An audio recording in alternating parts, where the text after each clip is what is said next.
Good morning and welcome to day 4 of JBDC's celebration of Global Entrepreneurship Week 2020 under the theme Ideate, Innovate, Activate. It has been a thrilling week so far, and I am just elated this morning to introduce our presenter for today, my colleague, Mrs. Janine Fletcher-Taylor, who is going to be presenting on the topic Building Value Chains in the Gift and Craft Industry in this edition of the JBDC Virtual Gift and Craft Biz Zone. We have been at it with this version of the Biz Zone since September. It followed on the heels of the launch of the National Craft Policy, which is aiming to develop entrepreneurs within the gift and craft industry. And every Thursday morning at 10 o'clock, we present a new topic to this very special audience as we seek to build brand Jamaica here and abroad. And so it is my pleasure to welcome Janine and to tell you a little bit about her before she takes the floor. Janine is a very highly educated and competent presenter. She has a diploma in hospitality and tourism management from the Institute of Management and Production, IMP, a diploma in business administration from the University of Technology with an emphasis on marketing, a Bachelor of Science in Finance and Accounting from the University of London, a postgraduate diploma in development management and poverty alleviation, also from the University of London. Poverty alleviation happens to be a passion of hers, and this is why she serves in this particular industry, because she sees gift and craft as a very powerful tool in moving people from poverty to prosperity. She is also a member of the Chartered Institute of Marketing. Janine started her professional career at Grace Kennedy Export Trading in administration. Then, incidentally, she moved on to Enough Things, working in sales as a distributor of major music labels, records, books, and other things in the music industry. And this is where her love for Jamaican culture began. And then she moved on in 2001 to JBDC in the marketing services unit, which operates the Things Jamaican brand. Janine, you love things. She does actually. She loves things.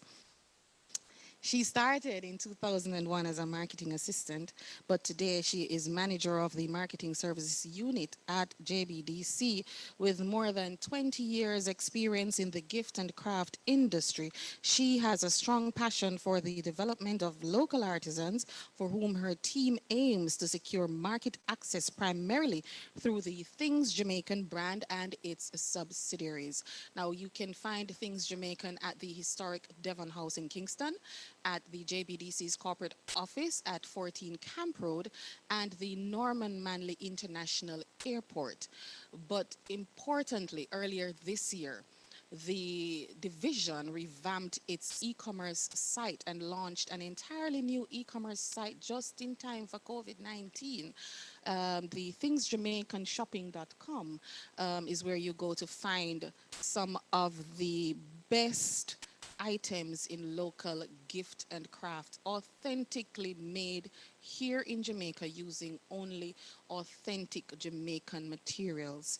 Things Jamaican has been around since the 1960s and has served thousands of entrepreneurs in the gift and craft industry.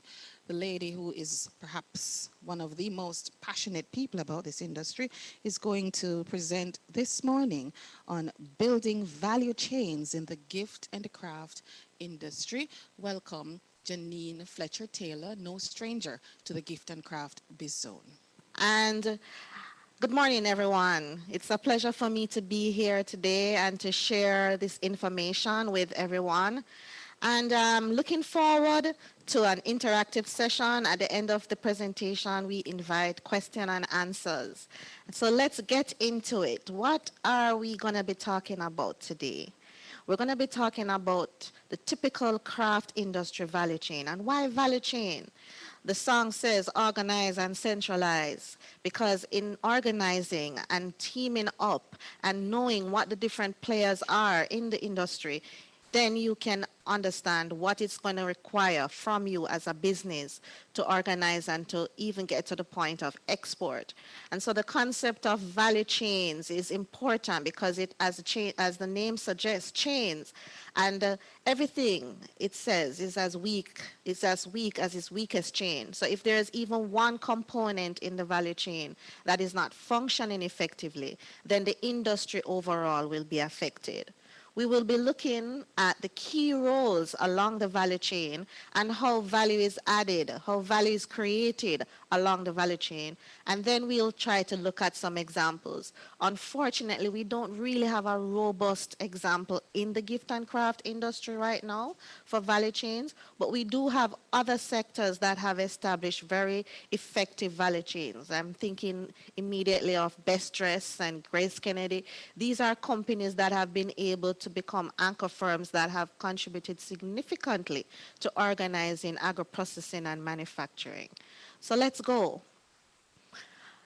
So the topic for the GEW this week, ideate, innovate, activate, essentially embodies what we're talking about when we talk about value creation.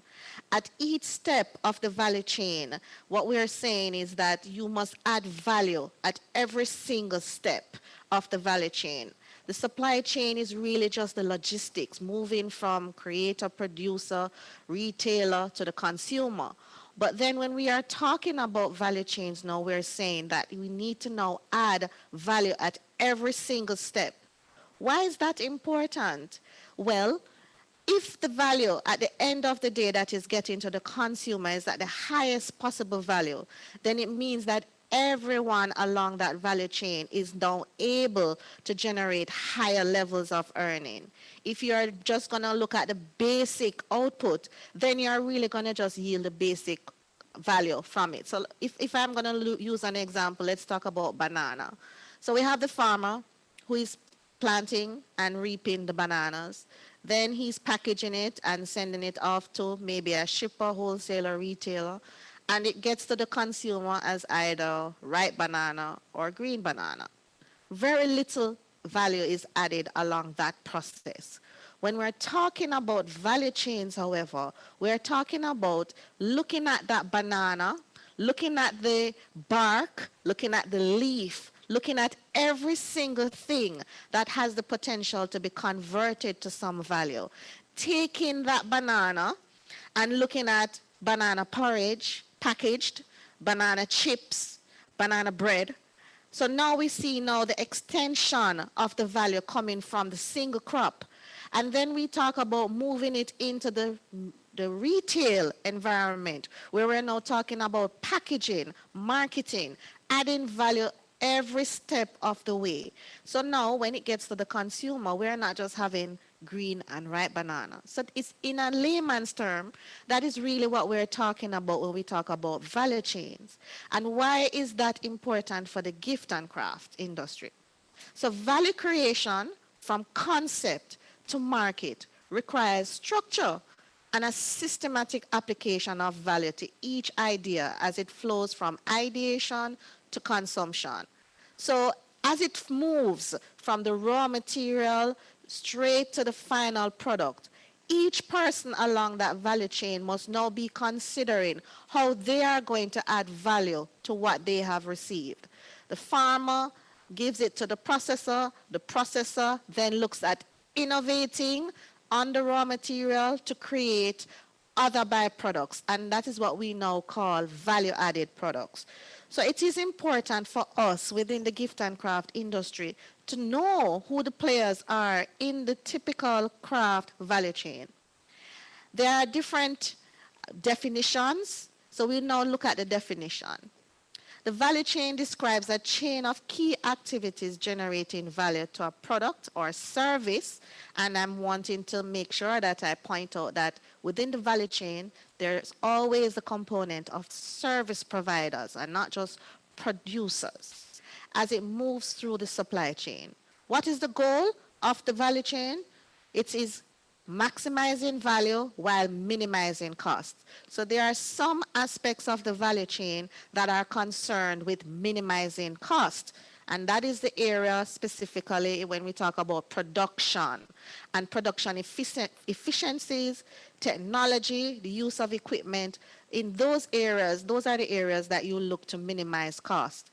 When we talk about maximizing value, we're talking about the value-added products, we're talking about marketing, we're talking about the consumer, because ultimately it's the consumer that determines the success of the value chain.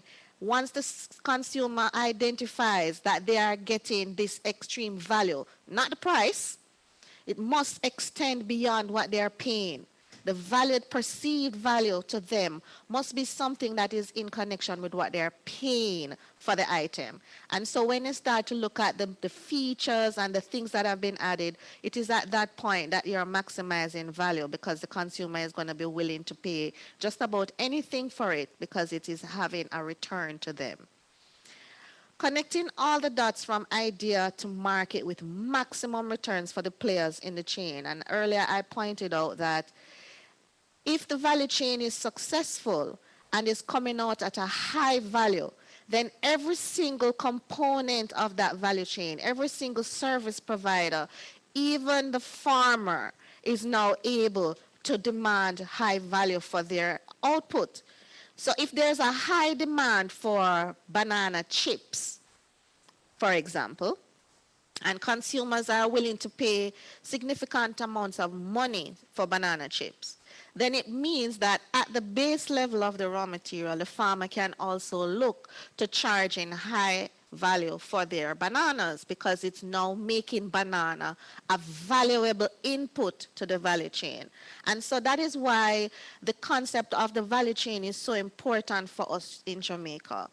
One of the features of our whole economic system, not just the gift and craft industry, is the lack of organization, the lack of teamwork and collaboration. If you are an entity, and as I go through the roles of the value chain, if you're an entity that cannot possibly do all these different things, it's going to mean that you now need to look at the players that you will now need to coordinate with, because each player in that value chain has the ability to make or break your business. If you are not connecting all those dots, it means that you have to identify who is the supplier of these areas in the value chain. So when we talk about the value chain, it has a structure. There's a global gift and craft value chain. That is the global market space that customers will be able to identify products and buy it. Then we have the regional level, because products, when they go into export, are identified by the region that they are coming from. And especially in the gift and craft industry, a lot of the branding and the unique selling proposition comes out of what is unique about that region. At the national level, you also have a value chain, because you have several players in the industry and several service providers that can impact it. Then we come down to the individual firm, because the individual firm itself can have a value chain, and a value chain within the organization, or a value chain that it has connected to with other organizations, other businesses. So when we look at the system, we understand that if we are not organizing at the individual level, then we are definitely not organizing at the national level.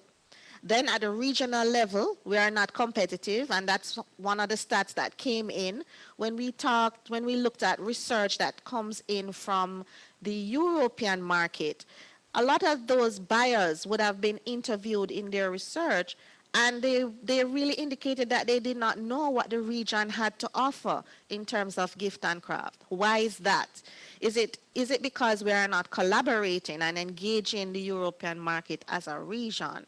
So we really need to understand how it's important to think about the value chain and to connect the dots and organize. Now, what are the main segments of the value chain? There are four main segments, specifically in relation to the gift and craft industry. There's also a fifth one that speaks to the support system that supports the value chain. So you can't talk about the production system without talking about the support system. So these are services that are not necessarily geared at supporting gift and craft, but by the very nature of what they do, will have to be contacted or used for their support, right? So these are general services, but are very relevant to almost any value chain. The first segment of the value chain deals with the creation, and we're talking again about ideate, innovate, and activate. So at the creation level, we're talking about the artisan, this is the designer, the person that is conceptualizing the product idea. And at JBDC, we talk about from concept to market. Essentially, what we are communicating to the ecosystem is that right along that value chain, leading from concept to market, there are significant components that need to be combined and coordinated. So at the creation stage, we will be talking about who the players are in the ideation phase. Then the next stage is at the production level. This is where the innovation takes place because at the ideation stage, we're really just talking about concepts, ideas. Now we have to move that into a real situation. We're talking about prototyping, we're talking about production. How do we bring that idea to life? There are a number of players that are involved in that process. Then we move on to the distribution component, a lot to do with logistics. And so at this stage, we are activating the product, getting the product into market for the ultimate goal, which is consumption. And that's where we're talking about money, money, money. The more value that hits the market, the best value that hits the market gets the best returns. In addition to those four components that are critical specifically to the craft value chain, and perhaps any manufacturing process would relate to this value chain, there is now the need for the support systems. And we're talking about professional services, legal services, legislation. What are the laws that govern the movement of this concept to market? All right? So in this zone, what we really going to be doing is to break down these parts and look at who are the key players. What I would say to the participants is, if you are in a business and you are not connecting to any or some of these parts, then your business is at risk, because it means that you are not connecting to a very important part that can actually influence how successful your business becomes. Right? So pay attention to the different components, and it's not an exhaustive list, but it gives you a general idea of what you need to be thinking about. For the persons who are not yet in business and you have an idea, ensure that you are looking into the research for all these areas. It may seem a little overwhelming, but you can't go into the market blind like that. And you have to be organized in order to get the maximum returns on your dollar, right? So let's get going. So at the creation phase, where we are here is where the concept is born. A designer, an artisan, a craft maker, an innovator, these are the people that sit down and say, this world has a problem. If I give a solution to this problem, I can build a business from this. I can create a product from that. What is the best way for me to do this? So they are going to be going through a whole process of conceptualizing. Now, I made sure to disaggregate the designer from the artisan, from the craft maker, from the innovator. They are not always one and the same. And when we meet later on in our session this afternoon, we'll be having a team of designers in their own right. And that conversation is going to be so vast. So you can imagine the role that breaking down these elements could play in creating a product. We may have someone that has a technical competence to do something. However, they cannot design.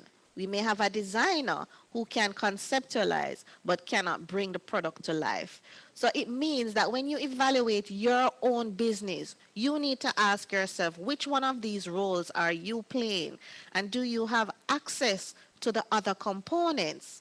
The craft maker is brought out specifically here because what we're talking about are techniques, intuitive artisans, people who can create things without any technical background.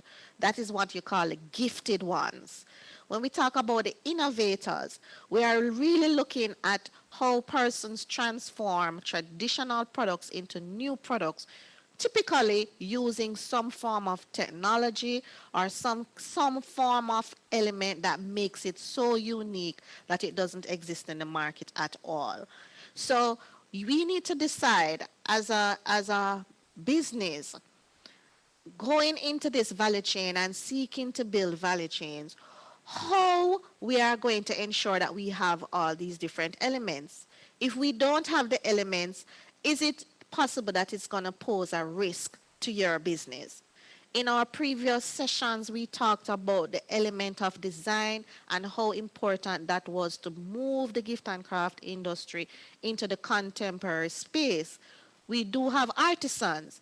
Do we now need to team up and gather all the designers and access these designers so that we can get a more contemporary output from the sector? Immediately we see that these points are what we're going to have to think about when we are looking at the value chain. The next stage that we're going to look at is the production phase. And you'll be very surprised at just how much thought you have to put into this process. When I thought about the banana example, and we look at raw materials, we know as a value chain locally and as an industry, we have to now ask ourselves, which one is most beneficial for us to generate products from? Natural resources or imported raw materials? Each of these components have implications. If we are using natural resources, then we have more control over our inputs. If we're using imported raw materials and something happens in the trade, then the entire value chain is affected. And that is why we have to look at the system of getting products from concept to market. Because if we are not thinking about these things and we get what is called a shock, then we will collapse as an entire industry. And we have seen other industries that have been affected by this. When there is not enough attention to specific components along the value chain, then we get into problems. So at the raw material, the natural resource level, we would now not just be looking at the banana and saying, okay, farmers need to grow banana. We must look at the value creation that can come from that single raw material source. And then, as a country, determine which one is most valuable to export. So we may say, yeah, man, we can export bananas, and nothing is wrong with that. But remember that there's a global value chain, right? And there's a global value chain that has other exporters of bananas that can possibly export at a cheaper value, and you're now going to try to compete with them with the export of bananas. But if we were looking at the raw material source now and looking at the value creation process, banana, the bark, it can make paper, it can make furniture, it can make fabric, it can make food. The product itself, banana, can be converted to several value-added products. We're talking about skin care, hair care, food, condiments, to the very exotic of value-added products. Now, when we are talking about the value chain, it is this question that we are going to have to answer. If we have acreage of banana, and I'm using banana loosely, it's really just because I know a little bit about bananas. We have acreage. Do we try to export banana into the global value chain, or do we try to export exotic value-added agro-processed goods that has been innovated into the value chain, because when we enter the global value chain, this is the place that we can compete most effectively. Now, what that means is that we are not stressing out the poor farmer now to make millions and millions of bananas because we need to export a whole container load. We take that same container load of bananas, innovate in the value creation process, and create several outputs. Test the market and see which one, as a country, at the national value chain level, is most valuable for us to export. These are some of the economic decisions that we need to make, but we have to coordinate. We have to see what the players are innovating. The innovation comes from you guys. So at the production level, we have only just touched the surface of raw material. The next component is a technical export. The technical, that should be technical experts. So we're talking about gift and craft, right? A good example of what we're saying right here, we're talking about weaving, dyeing, glazing, cutting. Within the production model of gift and craft items, these are specific skill sets that are needed to churn out the products. They are traditional skill sets. So that means now in that value chain, there needs to be somebody that is teaching these art forms and teaching these technical skills so that when the producer is ready to push out a product, they can actually find the technical skill to create it. Now, if that technical skill is missing, then the value chain is compromised because the value that you would want to add using these techniques no longer exists. So if you are going into textiles, for example, do you have the composite skills within your enterprise to do dyeing and weaving and stuff like that? Or will you now need to find them? So that when you start scaling, you know that, okay, I need 100 persons to do the weaving. Do you have 100 persons within the ecosystem to pull on? Is there training that is being done? So if these things are missing from the value chain, the whole thing pop down. And that is why it's disconcerting sometimes when you hear persons standing up and saying that Jamaica is a country of samples. It's really not that they're a country of samples, you know. It's just that we spend a lot of emphasis on innovating. We are very creative people. So we are constantly churning out innovations, and that is at the first component of the value chain. But very little attention is now played to how they are going to commercialize those ideas. What are the technicalities involved in commercializing, scaling, and exporting? It is these things now at the production stage that becomes critical at that point. Then we're talking about technology. So if we're talking about export and we're saying, okay, we want to tap into the global value chain and we want Jamaica to export ceramics, tableware, right? So we are going into the high-end ceramics market and we are going to manufacture tableware. We may have been able to send off the first shipment with the technology that we're using with the kiln and so on.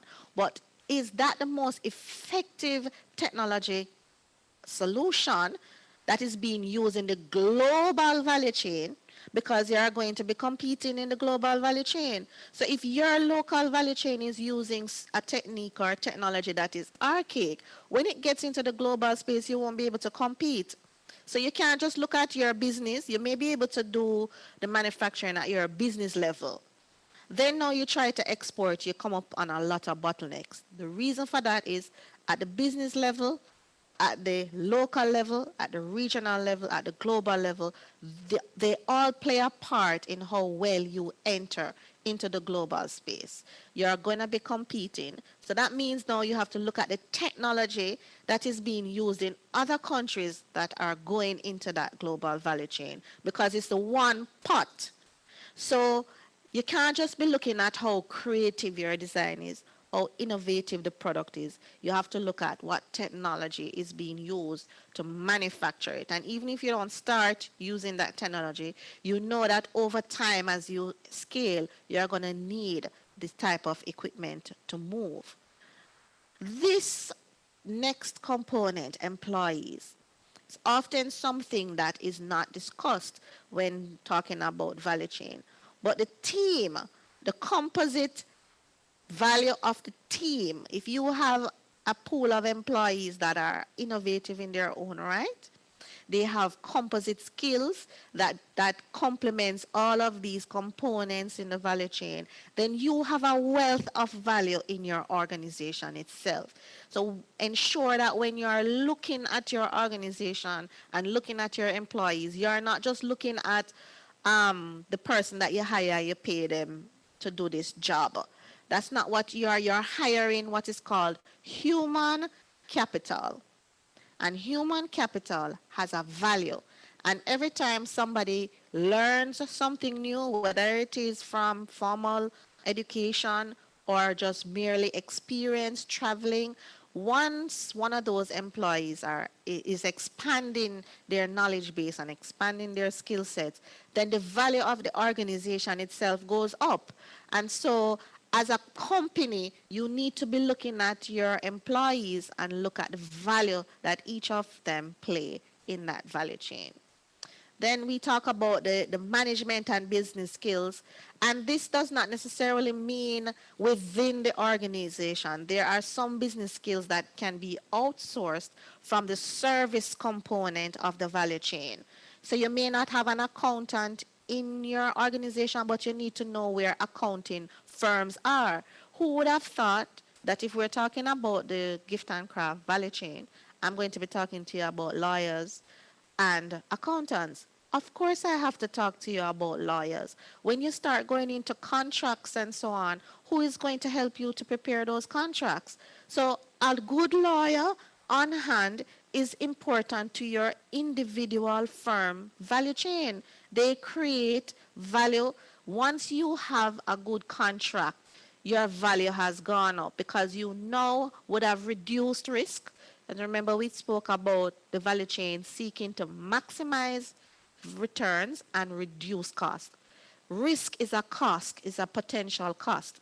And if you are going into contracts unprotected, then you are at risk. So they are key players in the value chain. The next area is distribution. So what are we talking about when we talk about distribution? So we have come up with a design idea, we have innovated, we have converted it to a tangible product. How we're going to move the product into the market space? You have to be asking yourself these questions. What are the logistics and transportation components that need to be considered? Where is your factory? Is your factory or your production space close to your raw material? Because if it's not, then it's going to have an impact on your cost, right? So remember, we're trying to reduce cost. So when you are deciding, boy, I'm going to now need a factory, you can't just find a nice piece of land and build it. You have to think about what is around it. What is the infrastructure around it? How easy is it going to be to move raw materials in and move finished products out? How accessible are you to buyers and retailers? Are you looking at owning your own studio, or are you looking at outsourcing that part through a third party? So you don't have to be the person going out and selling, but you do need to identify potential retailers and wholesalers that you now need to coordinate with, that you call up and say, okay, what's my production run for this week? How much do I need to prepare? They tell you, and they do that part, and you are finished at the production space. Or you may decide you want to take on the wholesale and retail component. You may decide you want to own a studio where the customers come to you. You may decide that you're going to develop a catalog or a publication. How many of you as enterprises within the gift and craft industry have access to resources to develop a catalog? Do you have it in your business now? If not, your value chain is weak, because in developing a catalog, you have now added value to your business model.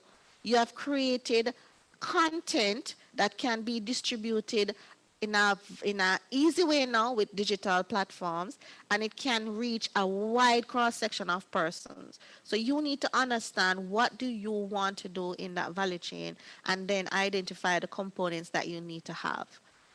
Online and e-commerce is definitely a critical part of the value chain. And in our last publication of the business dialogue, we spoke a little bit about trends in the gift and craft industry. And one of the trends that was identified was that export globally of gift and craft items was increasing, and there was a projected increase of about 20 something percent, if I'm remembering correctly, over the next 7 years. Why is that? Because consumers of gift and craft items are very receptive to buying these products online. And so therefore, with the advent of e-commerce, it would have eliminated the need for the buyer in the value chain and accessing the consumer directly through e-commerce. So when we are considering whether or not to have an online platform, what you are really considering is how accessible are you going to become in the value chain to the consumer. The last one, and this one is our ultimate goal in the gift and craft policy.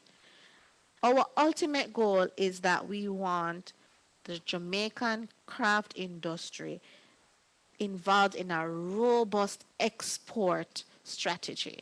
We need to be exporting if we are going to talk about industry. A little one man doing his thing will not have an impact in the global space.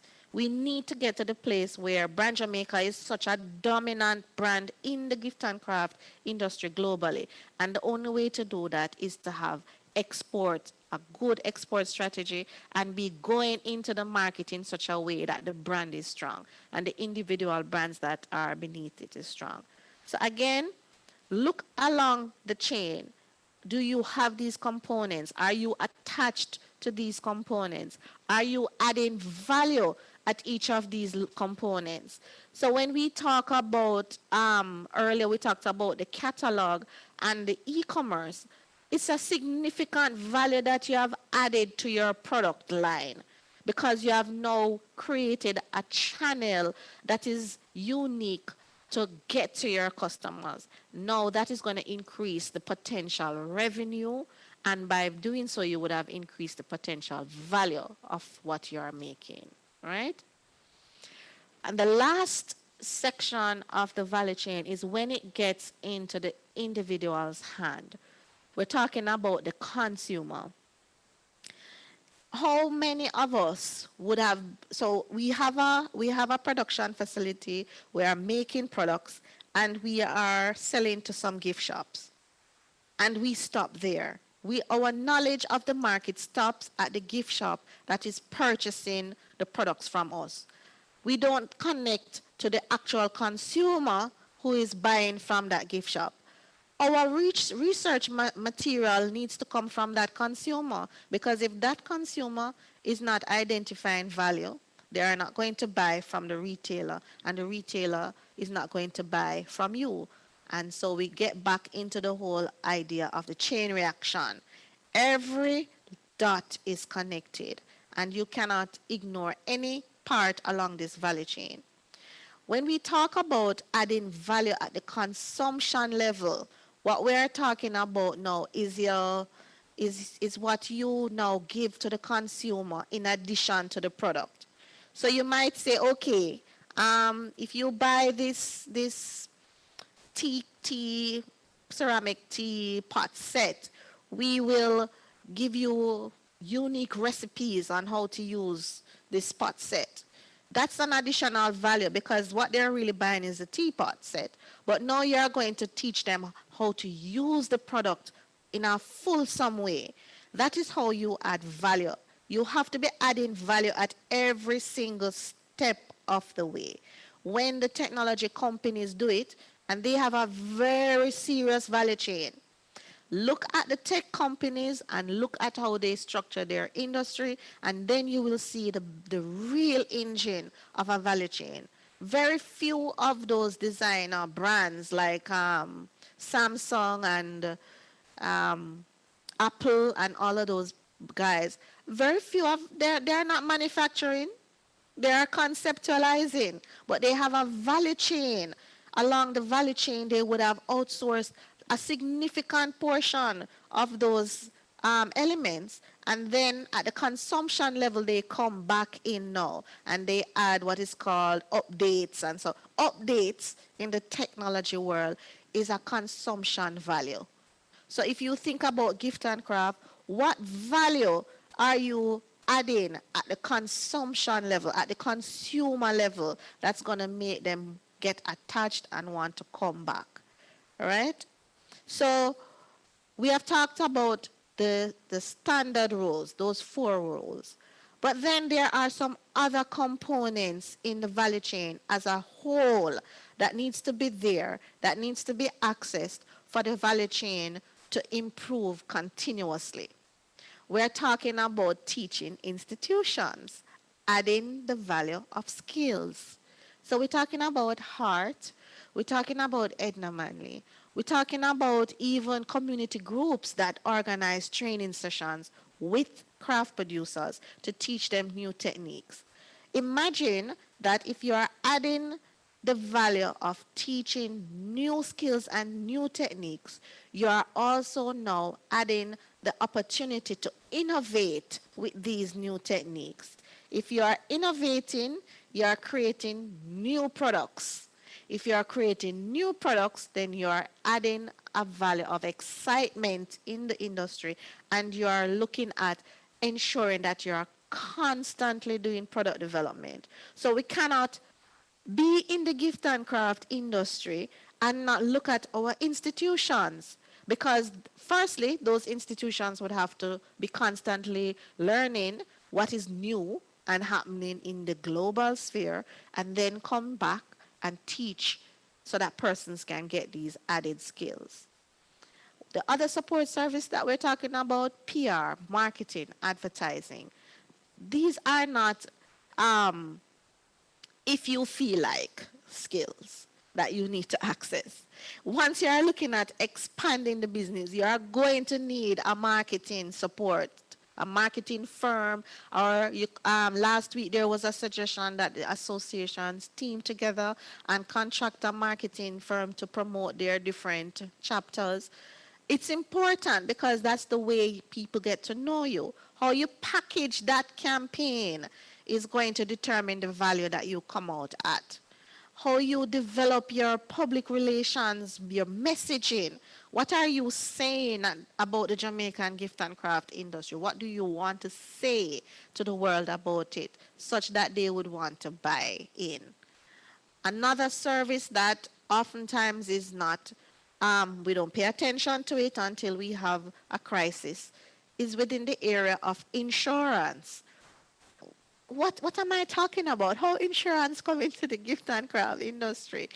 Well, if you are investing in technology and production equipment, that is your money.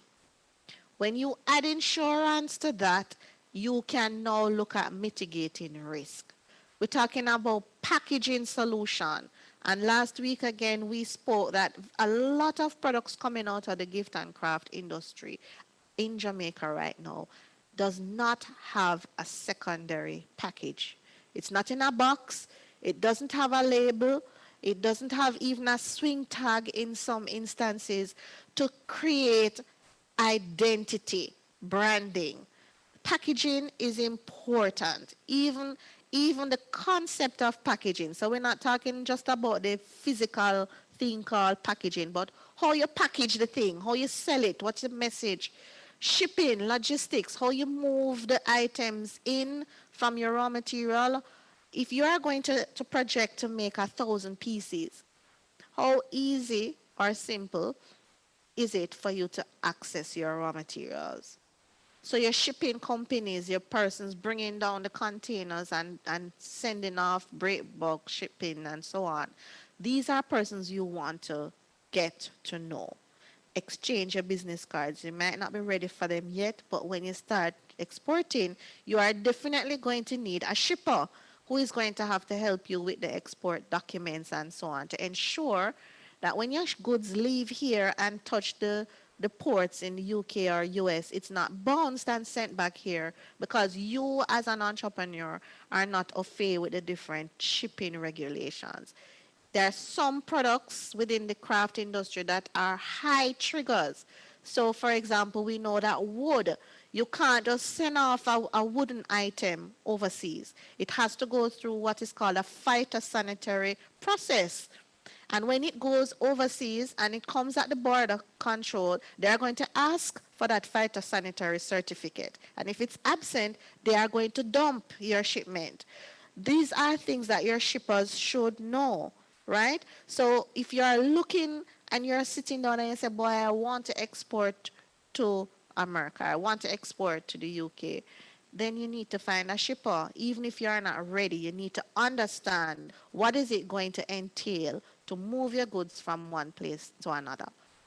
Then we're talking about financing, investment, accounting, legal, regulators, intellectual property, management, and of course your business service organizations like JBDC, Companies Office, Bureau of Standards.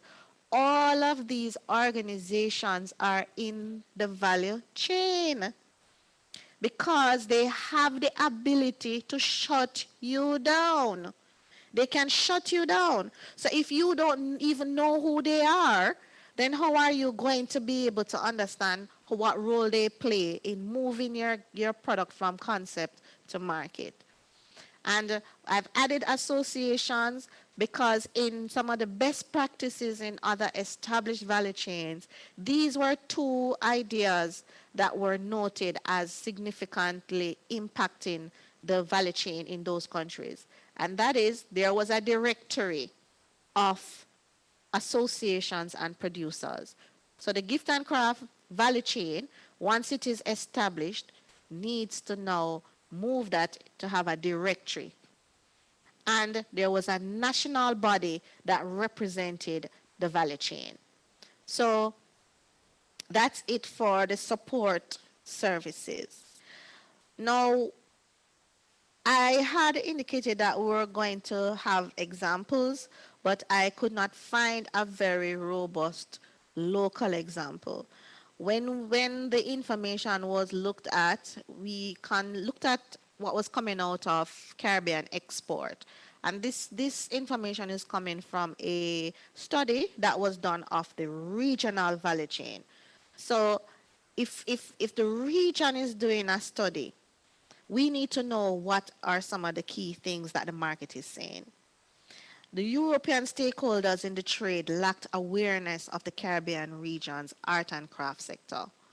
So we are here saying we have a gift and craft, we have an art and craft industry, we have excellent products and so on, but the circuit, the value chain in the EU does not know what the Caribbean gift and craft offering is. So when asked, would you want to purchase? They said they want to know what we have to offer. When you look at other countries, there are things that they do to tap into these value chains. And the other recommendation was to access support services. That in accessing support services, the value chains became stronger and more robust. So it's a little bit more than collaboration, and it's also going way beyond the gift and craft industry. Any industry that we have in Jamaica must have this kind of structure, must have these kinds of components.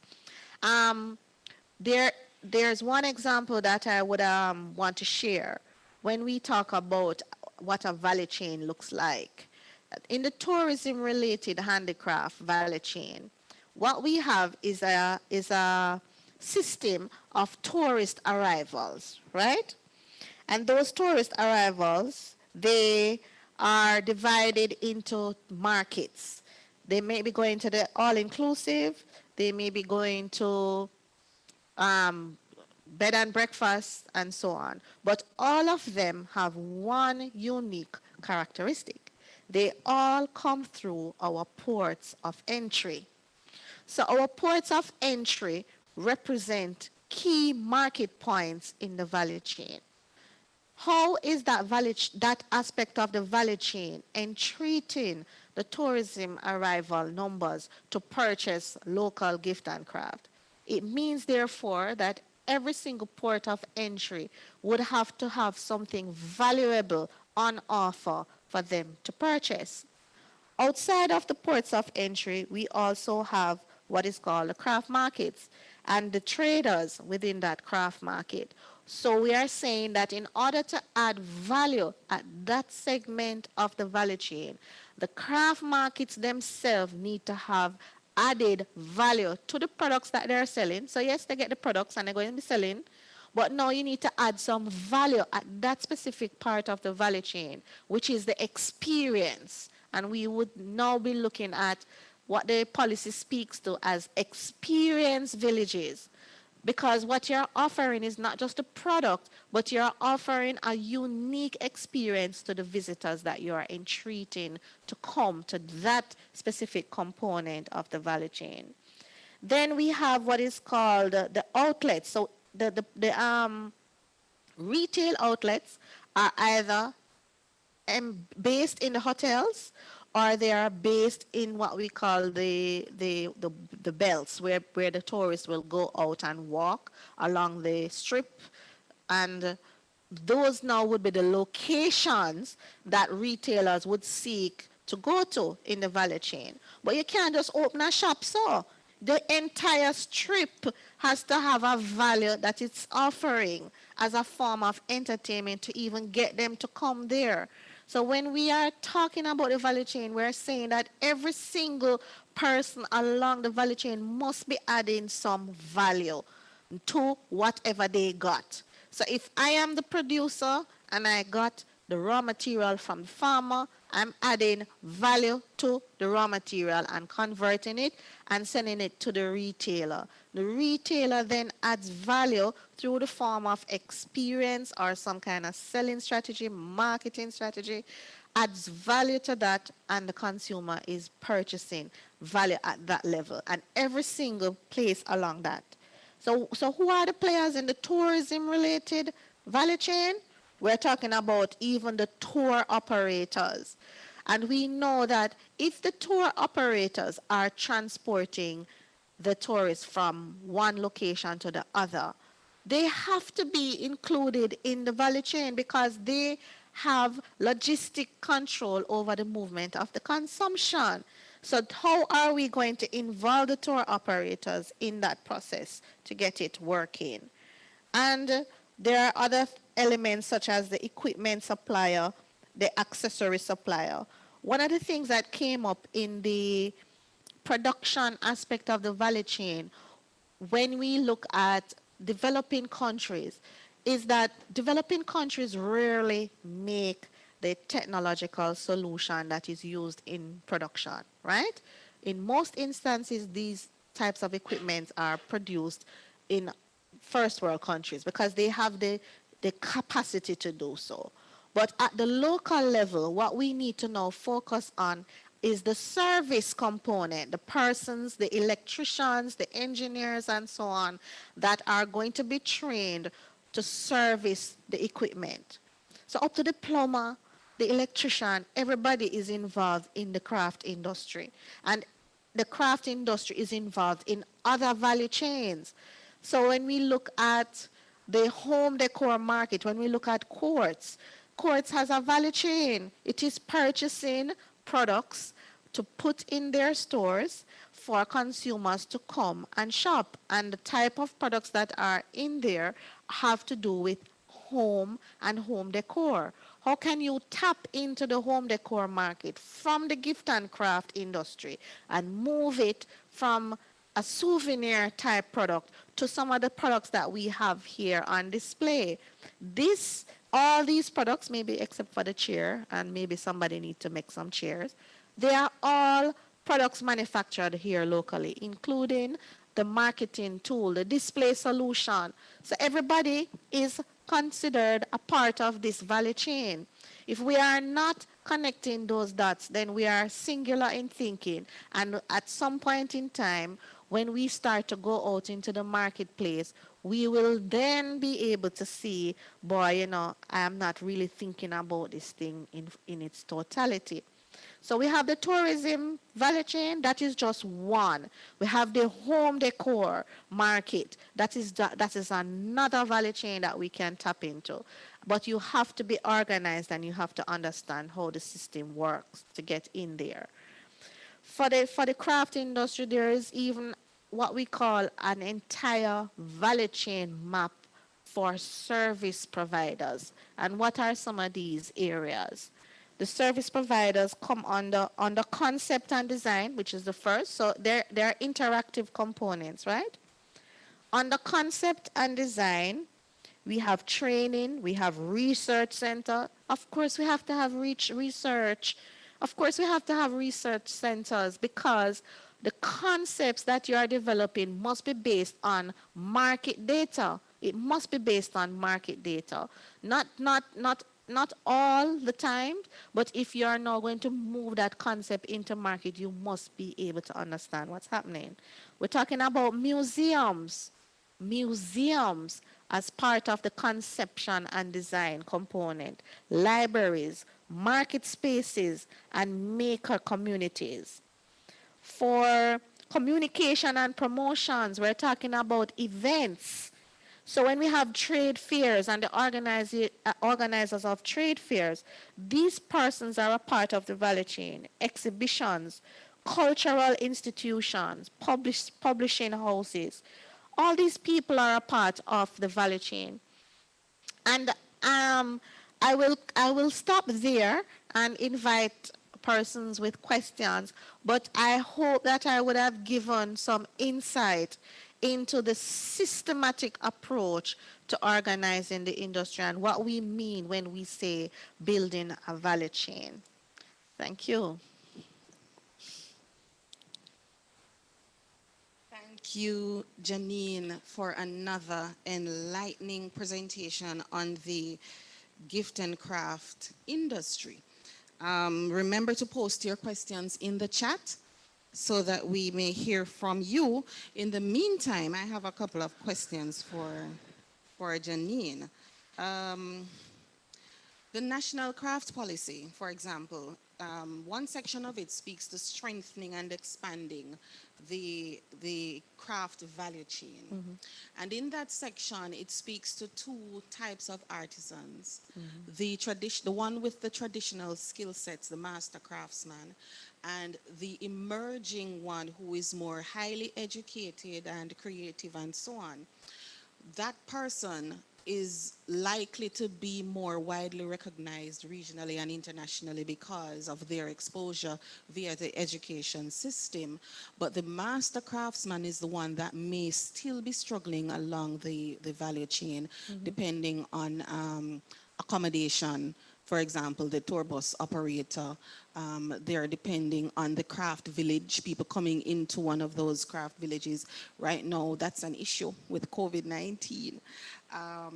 And we have the environmental friendliness as something that they need to consider as they develop products for today.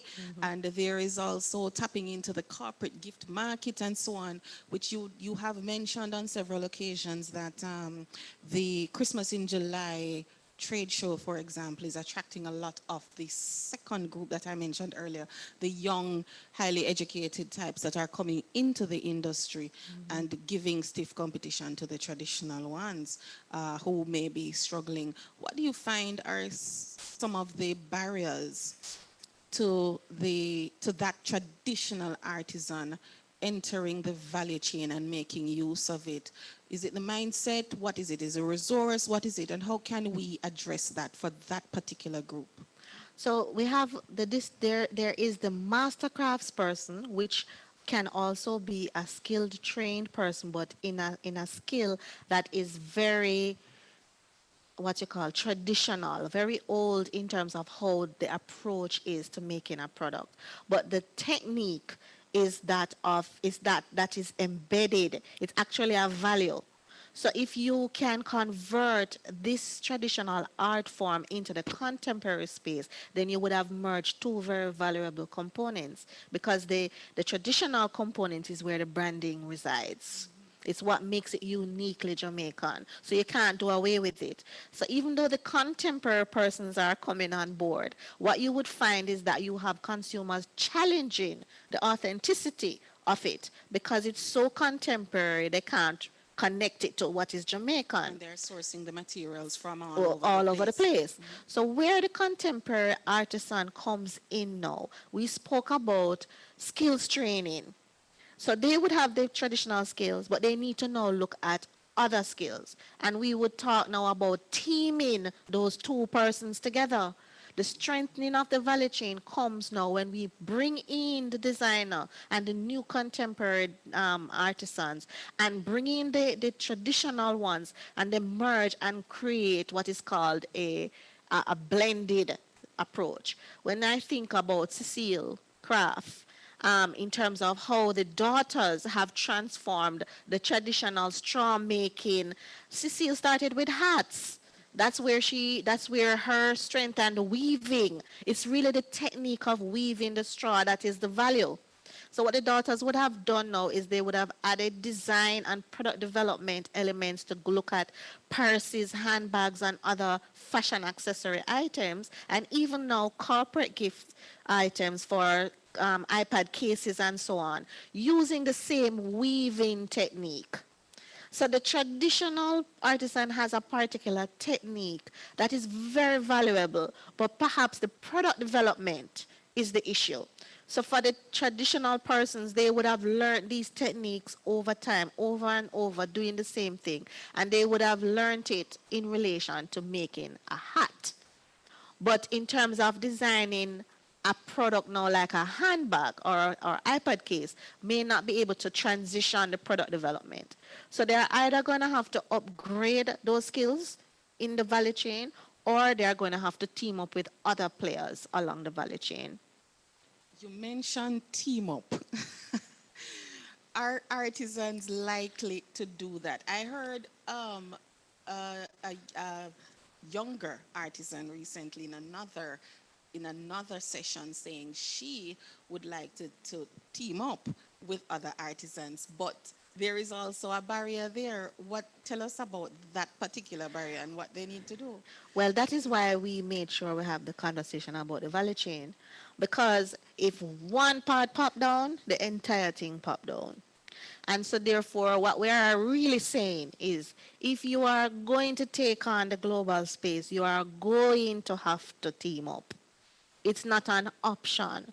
But because there are service providers in the value chain, such as lawyers and other business support organizations to support that, because we understand there is a trust issue.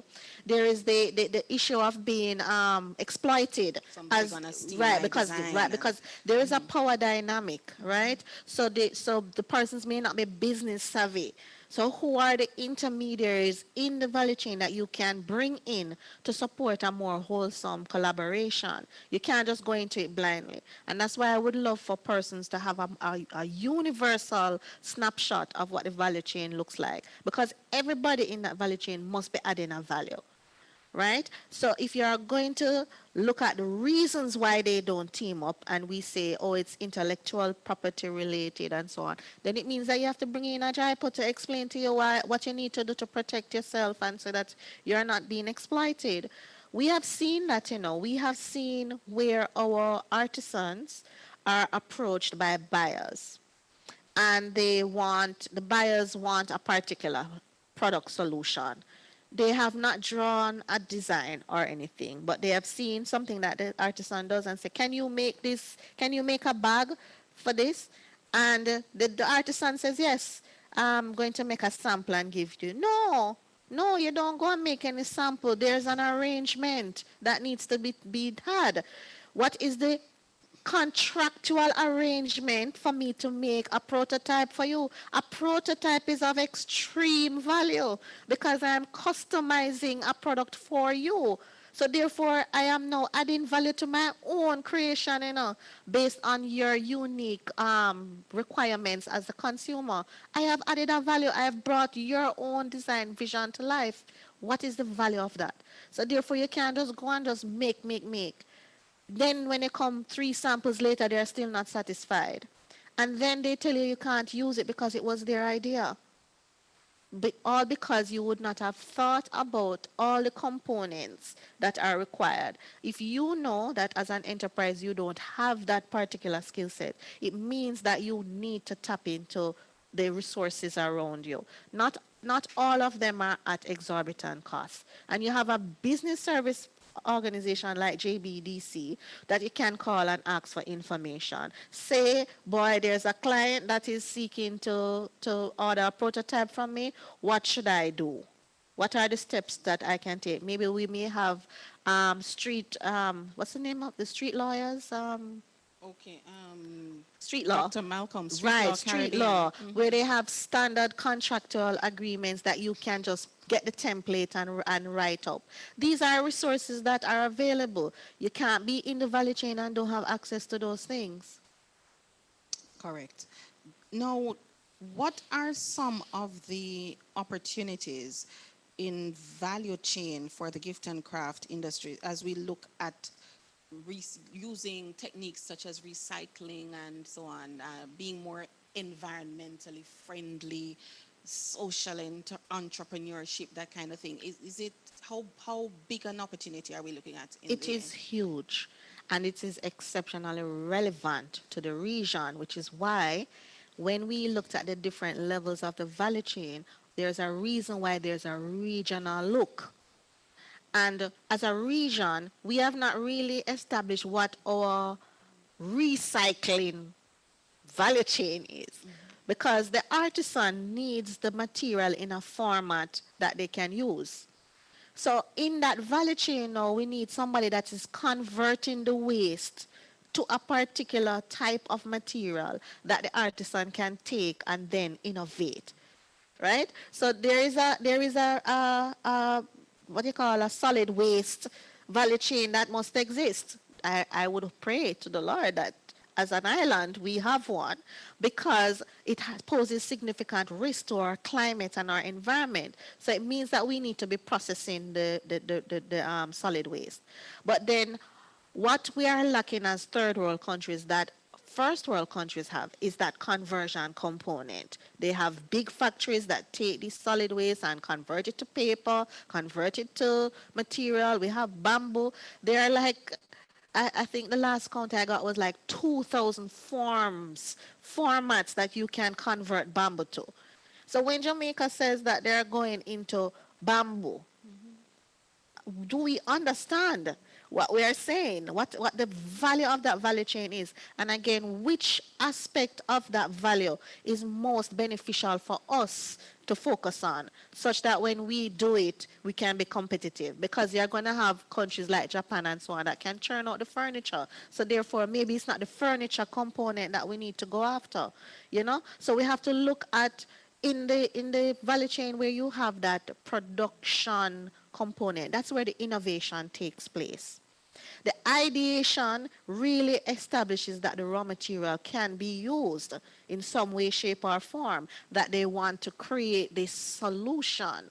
But then in the production system, you may need to change this idea that you have come up with in the production system to make it most valuable by the time you're finished, because you don't want to be competing with countries that can dump you in two months. You come out and you bust with your big design and then just comes and just shoop, and just you're done. You can't compete in that market. So what is it? What is the value that you're going to create such that you maintain your competitive And that's advantage? also why research, global research, is important while we innovate. And hence the reason why we have been accused of being a country of samples, because we do spend quite a bit of attention to innovation, very little attention to the system that will support the production of this item. We don't even talk to our farmers. We don't go even find out how much acre of land we have that we may be able to just plant one crop. Speaking of farmers, JBDC has been doing quite a bit to demonstrate to entrepreneurs in the industry how they can make use of the value chain. Last year, 2019, at Denby, when JBDC did the VIP Oasis, we tried to tell a story about the value chain using the produce coming off the farms, focusing on the Mango. products that the ministry itself had designated as focus products for the show, which would have included mango, coconut, bamboo, and some other things. Your department erected a display and a competition under the Kumba Miyaba Design Lab. Tell us about some of the things, what challenge you had issued at the time, in what categories, and what you saw coming out of that, and where you think it could actually go. So we looked at the crops mango and coconut. And what we wanted to demonstrate was at the time there was a huge conversation about Jamaica exporting mangoes, right? And that's a huge deal because that industry, has been suffering for some time. But what we're saying with the design lab is that what is the most valuable output of the mango. So we talk about mango now, and we're talking about value chain. Is the mango the most? That's just one step away from the farm gate price, In the value chain, you have the farmer pick the mango and it go in the box, and that's absolutely zero value, really. It's just moving the crop from one location to the other, which, by the way, is what we call the supply chain. But when we go into the value chain now, what we're saying is take that mango, take even the skin. We had persons doing, I think there was like a gummy, like a sort of gummy, I don't know, I think it's something leather. My food technologies person, which is kind of like a gummy bear twirled or like a Swizzler. I remember it. Yeah. Swizzler being made from mango. And it was the most delicious thing simply because we challenged persons to innovate the one crop mango. Then when you look at the mango now, the seed to the very inside seed was being used for jewelry, converting it to earrings and necklaces. And I'm not, They were beautiful. they were fabulous. So what we're saying is that when you have a country like Jamaica with such rich natural resources, what we have to aim at is when we go across the border with the product at the highest value, because we do have a constraint, and that constraint is land. We little bit. So how much mango we can export so into the global value chain to say our balance of trade is whatever, right? So if we are going across the border at $1, $1 US, we can go across the border at $100 just by adding value to that one single item. And that is the message of the value chain. Look at the raw material source, look at innovating it and creating value, then look at even adding further value as you move towards the customer. Awesome. All right, we have another value chain story in JBDC, one that is very dear to your heart, Jamaica Harvest. Yep. Tell us about some of the lessons you have learned from that particular value chain project, and what lessons you want to pass on to the persons involved and those looking on. Tell us all about Jamaica Harvest. So the first lesson I would pass on is one that is a challenge that I had given to the group, to the participants last week, which is to dedicate 2 business days in the month to research. The thing about research is that there is looking at how consumers behave, you can tell from now what will be some of the things that consumers will be demanding in 2021. That's the role of marketers, right? And the market research sends out what is called a signal. it says this thing is becoming discussed. It is being discussed. There is attention being brought to it. The issue of gluten allergy was one such issue. And what is associated with gluten allergy are products that come from flour. So persons who suffer from who are gluten resistant, would now not be able to eat cake, can't eat dumpling, can't eat anything. By the time you look at the gluten-free option in the world, you would be starving, right? So something needs to happen, right? So the food industry would now need to come up with a response. But guess what? The consumer doesn't want to be making, it's too much stress. We're on the go. So you have to create products and solutions in a format that they can use. So that was the first thing. There was a signal in the marketplace that gluten-free products was going to now be demanded. And what do consumers do? Even though I am not gluten-free, even though I'm not a gluten issue, I don't have gluten issue, because the value-added products were so interesting and exciting, you're now going to attract other persons to that market. And now everything says gluten-free. Why? Because the market has recognized that there's an issue medically, health-wise, with consuming products with gluten. So now there's a trend. So if we say now that there's a trend, it means that we need to come up with a substitute for the issue. And the issue is flour.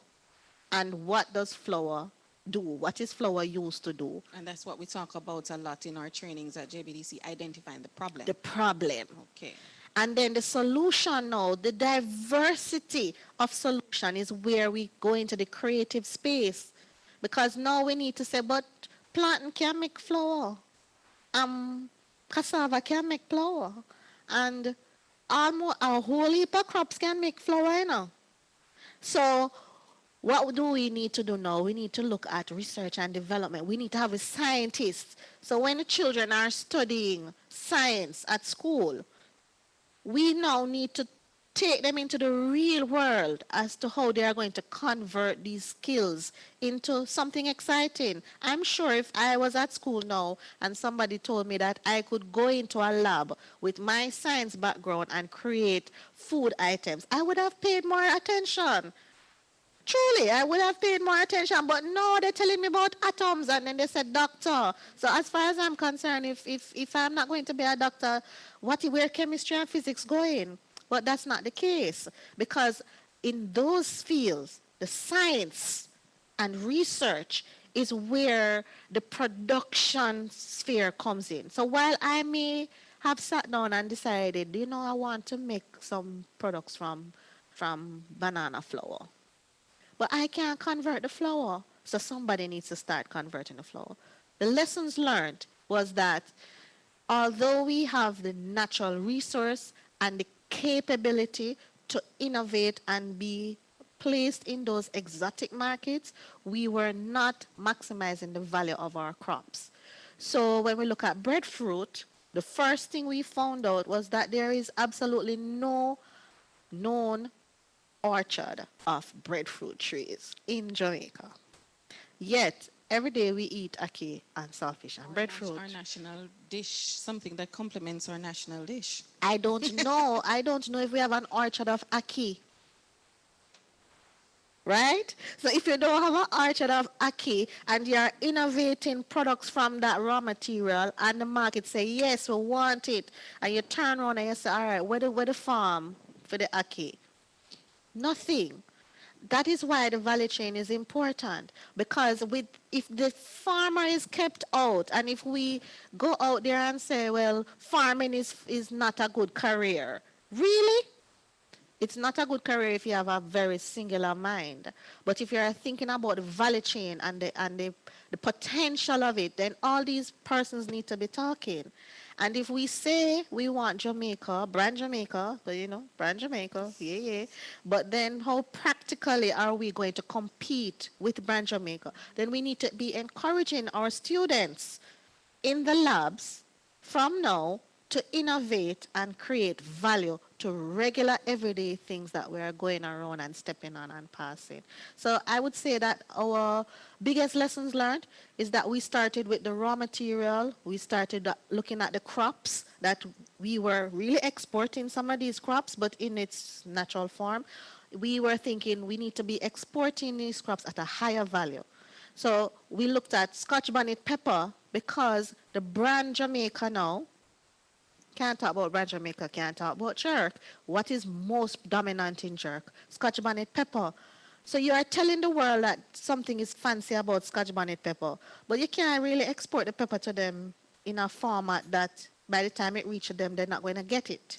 So we just really, all that we have done so far with Jamaica Harvest is converted the pepper in a format which is dehydrated, and it's now an exotic product. It's a bottled Scotch, dehydrated Scotch bonnet. Not for the faint of Not for heart. the faint of heart. Please It's do not smell it. Don't it's bring it to your hot. nose and smell it. It's dangerous. And it's potent. So the value to the consumer now, instead of having to go to Coronation Market, chop out the pepper, burn your eye because you forget, you are now looking at a bottled source, and it is now, you're now able to use it to do so many other things in that format. So that is the real message of the value chain. Get the product across the border in the most valuable format that requires innovation of the raw material source. It requires creative genius as well. That person that is going to sit down and see the problem in the market space, see the trend, and say, aha, I can do that. Jamaica have this. We kind of want persons to start thinking like that, and we want persons to start coordinating and to respect the role of each person along the value chain. In your presentation, you spoke about the fact that there's a lot of innovation, but the industry falls down when it comes to commercialization. Tell the audience how the units at JBDC can assist with that commercialization aspect between the Incubator and Resource Center and the Marketing Services unit in particular, taking them from concept to market.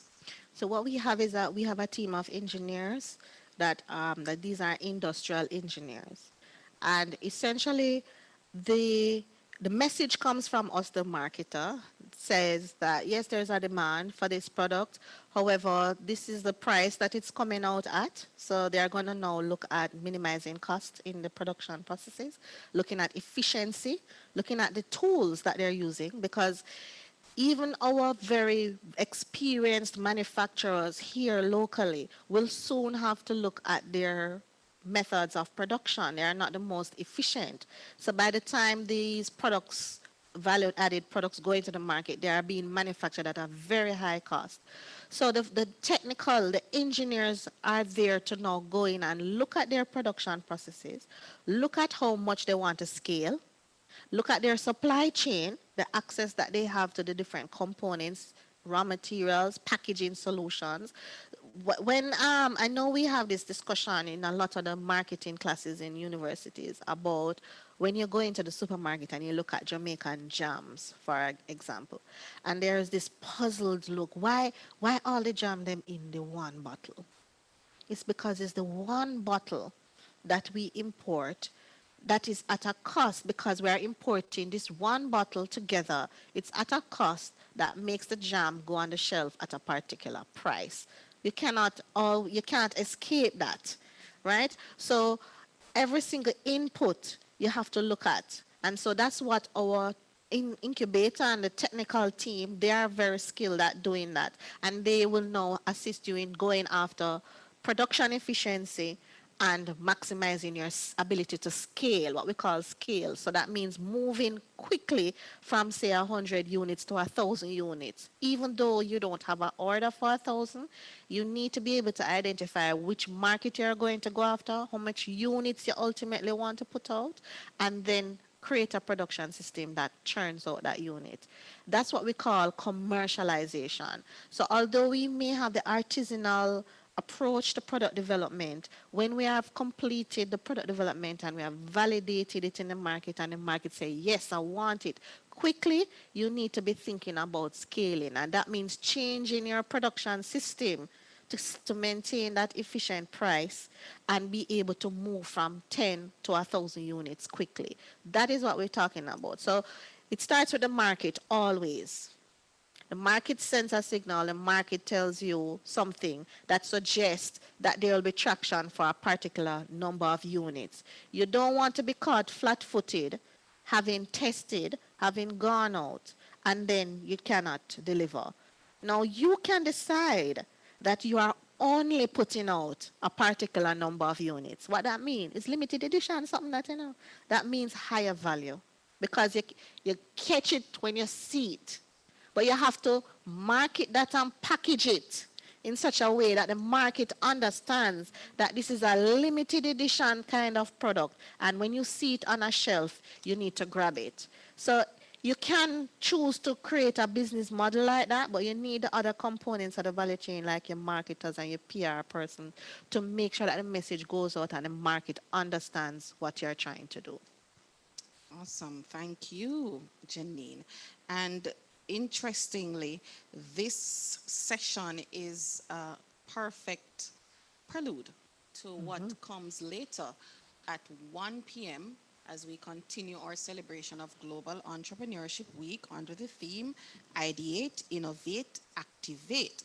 Janine is set to moderate a stellar panel of industry experts talking about driving innovations in gift and craft. It's the Brand Jamaica Design Lab, another innovative program by JBDC, because that's what we do here. We innovate every day. We're always dynamic. What Activate. can we, and we activate, what can we look forward to later in that discussion? Who do we have coming up in it? So what we'll be looking at is within the scope of creation, creating and ideating. And we have a group of designers. So the only thing that we'll be talking about is design. And Brand can I Jamaica tell you, Design Lab. the design component is such a vast thing I'm beginning to learn that we may not be able to do it in one sitting. That's how important design is because it is the distinguishing feature. That's probably where our unique selling proposition comes from. And so I'll be joined by Dana Ball, Dana, who is a designer in her own right and an entrepreneur, to share with us about the design process. We have with us Lisa Calendar, who is an industrial engineer that deals with the production component of design. Yes, so how we move design into production.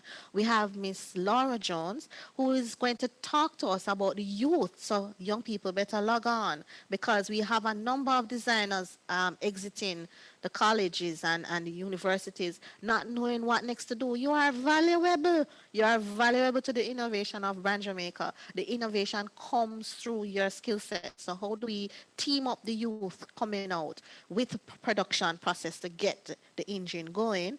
And we also have Chris Jackson, who is going to now also tell us about moving Brand Jamaica into the contemporary space because we have found that the value in the market is coming from the contemporary market space. So how do we move our traditional art forms and our traditional outputs of the sector into the contemporary space? So it's all about design. Are we going to mix? We're going to do some chemistry and physics and well, we don't know about the biology, but maybe the biology, the mindset. So that's the essence of what we're going to be talking about this afternoon. Sounds like it will be one that you do not want to miss. Thank you, Janine Fletcher-Taylor, Manager, Marketing Services Unit at the JBDC. This has been JBDC Gift and Craft Virtual Biz Zone. Gift and Craft Virtual Biz Zone. And I am Suzette Campbell, Corporate Communications Manager at JBDC. It has been my pleasure. Janine will join you again at 1 o'clock with that stellar panel she just described on the Brand Jamaica Design Lab, looking at driving innovations through gift and craft. Global Entrepreneurship Week celebrations end for us tomorrow with the Entrepreneur's Journey featuring 4 finalists in the JBDC Boss Man of the Year and Boss Lady of the Year awards, which will be handed out tomorrow. We have 4 entrepreneurs who have managed to distinguish themselves throughout this very tough year in 2020. And they're very excited to join us here again tomorrow as we close Global Entrepreneurship Week. But before we get to Friday, join us again 1 o'clock later. Have a good afternoon.